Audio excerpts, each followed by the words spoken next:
Hello बच्चों, कैसे हो। हम लोगों ने अपने पिछले 2 लेक्चर में चार्ज के एक प्रॉपर्टी के बारे में पढ़ा जो कि था क्वांटाइजेशन ऑफ चार्ज। ओके, आज जो है हम लोग पढ़ेंगे conservation of charge. So today we will discuss about conservation of charge. So my dear students, let us consider a glass rod. मान लेते हैं कि हम एक ग्लास रड लेते हैं। क्या लेते हैं बेटा? ग्लास रड लेते हैं। ये ले लो आपका ग्लास रड, ये आपका ग्लास रड हो गया। और अब हम ग्लास रड को सिल्क से रगड़ेंगे। ग्लास रड हो गया और ये हो गया हमारा सिल्क। ग्लास रड हो गया और ये क्या है? Silk. So my dear students, पहले ये भी अनचार्ज्ड है और ये भी अनचार्ज्ड है। मतलब इसका जो है बेटा टोटल चार्ज जो क्या है, ग्लास रड का भी इनिशियल चार्ज जो है वह क्या है? 0 है। और सिल्क का भी इनिशियल चार्ज जो है वह क्या है? 0 है। मतलब इसमें इतना इलेक्ट्रॉन्स, इसमें उतना ही प्रोटॉन्स, इसमें इतना इलेक्ट्रॉन्स उतना ही protons. So net charge of the glass rod is 0 as well as net charge of silk is also 0। तो टोटल चार्ज जो होगा बेटा सिस्टम का वह क्या होगा? तो QI बराबर हो जाएगा charge of glass rod plus charge of silk.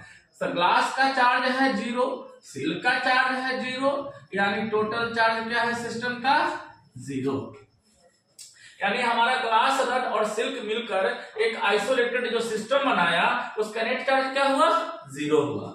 अब हम क्या देख रहे हैं बेटा? अब हम देख रहे हैं कि हमारा ये जो ग्लास रड जो है ना, उसको सिल्क के साथ हम इसको रगड़ते हैं। क्या करते हैं? रगड़ते हैं। Okay, so when this glass rod is rubbed with silk, then we observe that some electrons are transferred from glass rod to the silk. जब हम ग्लास रड को सिल्क से रगड़ते हैं तो क्या पाते हैं? हम यह ऑब्जर्व करते हैं मेरे प्यारे बच्चों कि ग्लास रड से कुछ इलेक्ट्रॉन निकल कर किस में चला जा रहा है? सिल्क में जा रहा है। ओके, बाय द वे मान लो कि अगर ग्लास रड से n इलेक्ट्रॉन निकलकर सिल्क में चला जाए, if n electrons are transferred from glass rod to the silk, then what happens? तब बेटा ग्लास रड का जो चार्ज हो जाएगा, अब मान लो Q डैश G जो हो जाएगा ये हो जाएगा प्लस Ne, और सिल्क का जो हो जाएगा QS डैश ये हो जाएगा minus Ne। So my dear students, when we rubbed with this glass rod to the silk, then what happens? When glass rod is rubbed with silk, then we observe that n electrons are transferred from this rod to the silk. So charge of the glass rod will be positive Ne and the charge of silk negative Ne. Total charge of the system, the total charge of the system will be Qg dash plus Qs dash, मतलब plus Ne minus Ne, और ये total charge क्या हो गया? 0। So my dear students, when we here we observe that when this glass rod is rubbed with silk, then the net charge of the system is also 0 and initial charge was 0. so पहले का जितना charge था उतना ही charge अभी का भी है। So we observe that charge can neither be created nor be destroyed, but it can be transferred from one body to another body. ठीक है, चार्ज को न तो बनाया जा सकता है न ही नष्ट किया जा सकता है, केवल एक बॉडी से दूसरे बॉडी में क्या किया जाएगा? ट्रांसफर किया जाएगा। जैसे कि शुरू में ग्लास रड का चार्ज 0, सिल्क का चार्ज 0। जब ग्लास रड को सिल्क से रगड़े तो हम यह मान लिए कि ग्लास रड से जो है n इलेक्ट्रॉन से निकलकर सिल्क में चला गया, यानी ग्लास रड का चार्ज क्या हो गया? Plus Ne। सिल्क का चार्ज हो गया क्या? Minus Ne। तो हमारा जो सिस्टम बन रहा है, सिस्टम का चार्ज हो गया क्या? ग्लास रड का चार्ज प्लस सिल्क का चार्ज, मतलब प्लस Ne माइनस Ne, यानी 0। मतलब टोटल चार्ज पहले भी 0 था, टोटल चार्ज अभी भी 0 है। इससे क्या क्लियर होता है? इससे यह स्पष्ट होता है कि charge can neither be created, charge can neither be created, charge can neither be created nor be destroyed, nor be destroyed, but it can be transferred from one body to another body. That is net charge of an isolated system always remains constant. Therefore, QI will be equal to QF. यानी total initial charge of the system equal to total final charge of the system. Okay, so मेरे प्यारे बच्चों, हम लोगों ने क्या देखा? हम लोगों ने देखा चार्ज का एक और प्रॉपर्टी को पढ़ा, जो कि हमारा जो है यह क्या है, यह चार्ज का प्रॉपर्टी है कंजर्वेशन ऑफ चार्ज. और इसमें हम लोगों ने क्या सीखा? हम लोगों ने सीखा कि किसी भी आइसोलेटेड सिस्टम का नेट चार्ज हमेशा कांस्टेंट होता है. मतलब चार्ज को न तो बनाया जा सकता है, नहीं नष्ट किया जा सकता है, केवल इसको एक बॉडी से दूसरे बॉडी में ट्रांसफर किया जा सकता है. ओके, तो चार्ज के इस प्रॉपर्टी को हम लोगों ने क्या नाम दे दिया? तो चार्ज के इस प्रॉपर्टी को जो नाम दिया वह क्या है? Conservation of charge. ठीक है, और एक और प्रॉपर्टी है चार्ज का, हम उसको भी देख लेते हैं.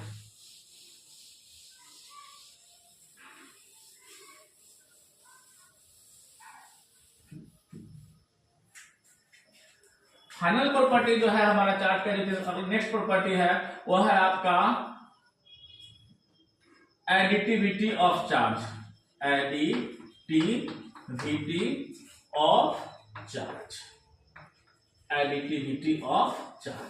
सो मेरे प्यारे बच्चों, ध्यान देने का कि एडिटिविटी ऑफ चार्ज क्या है. ठीक है, तो सबसे पहले तो यह जान लो कि चार्ज आपका स्केलर क्वांटिटी है. चार्ज क्या है? तो charge is a scalar quantity. Charge is a scalar quantity.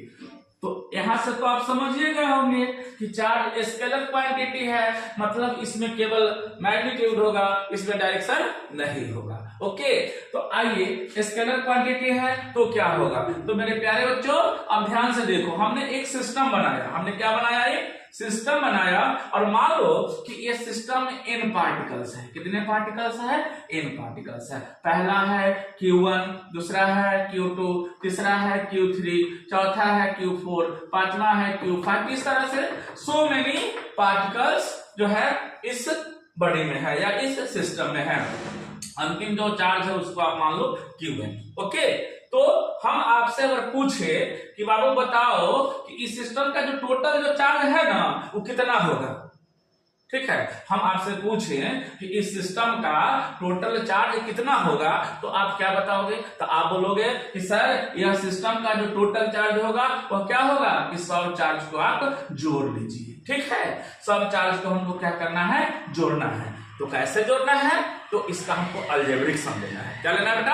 Algebraic सम लेना है. मतलब चार्ज अगर पॉजिटिव है तो प्लस करेंगे, अगर चार्ज निगेटिव है तो माइनस कर लेंगे. जैसे मान लो कि एक बॉडी इसमें एक पार्टिकल का चार्ज 10 कूलम है, दूसरा का 5 कूलम है, तीसरा का -5 कूलम है, चौथा का 10 कूलम है. और तब हम पूछे कि सिस्टम का चार्ज कितना होगा, तो बोलेंगे कि सर ये 5 तो 0 हो गया, यानी 10 कूलम और 10 कूलम यानी कितना कूलम हो जाएगा? 20 कूलम हो जाएगा. ओके, तो हम लोगों ने क्या देखा? हम लोगों ने देखा कि net charge of a system is equal to the algebraic sum of its individual charges. मान लेते हैं क्या? तो let us consider a system, let us consider a system having n particles of charges,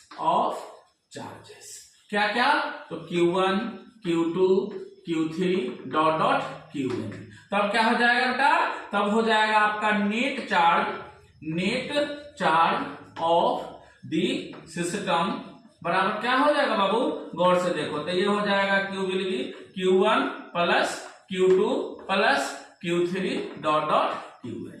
देख एक बात और ध्यान देना है, चूंकि सबको हम यहाँ पॉजिटिव कंसीडर कर लिए हैं, अगर कोई चार्ज नेगेटिव अगर रहे तो वहां उसको माइनस कर लेना है। ओके, हम अलजेब्रिक सम निकालना है, क्या निकालना है, अलजेब्रिक सम, मतलब net charge of a system is equal to the algebraic sum of its individual charges.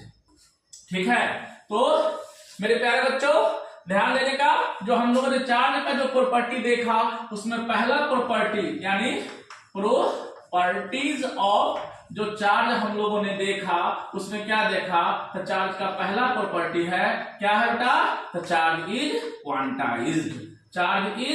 Quantized, मतलब हम लोगों ने सीखा कि Q बराबर क्या हो जाएगा बेटा, प्लस माइनस एनी। दूसरा प्रॉपर्टी देखा कि charge is conserved,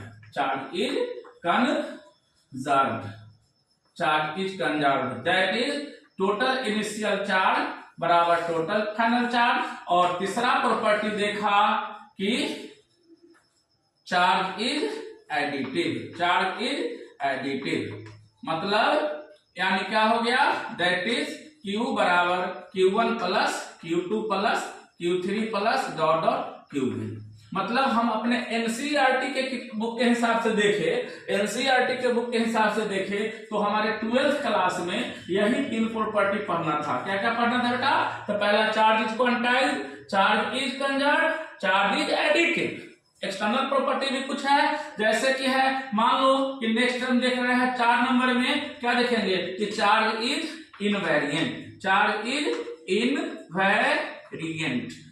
is invariant, मतलब किसी बॉडी का जो चार्ज होता है उसके वेलोसिटी पर निर्भर नहीं करता है। Charge of a body does not depend upon its velocity, किसी बॉडी का चार्ज उसके वेलोसिटी पे डिपेंड नहीं करता है। ओके, फिर आप बोल सकते हो कि sir like charges repel each other, unlike charges attract each other, ये सब क्या है, ये सब चार्ज का प्रॉपर्टी है। ओके, तो मेरे प्यारे बच्चे एक बार और ध्यान देने का, चार्ज का प्रॉपर्टी हम लोगों ने क्या क्या देखा, पहला देखा चार्ज इज क्वांटाइज्ड, बहुत बढ़िया। दूसरा क्या देखा, चार्ज इज कंजर्व्ड। तीसरा क्या देखा, चार्ज इज एडिटिव। चौथा क्या देखा, चार्ज इज इनवेरिएंट। नेक्स्ट क्या देखा, like charges repel each other, okay, unlike charges attract each other. ठीक है, धन्यवाद, थैंक यू, आज के लिए बस।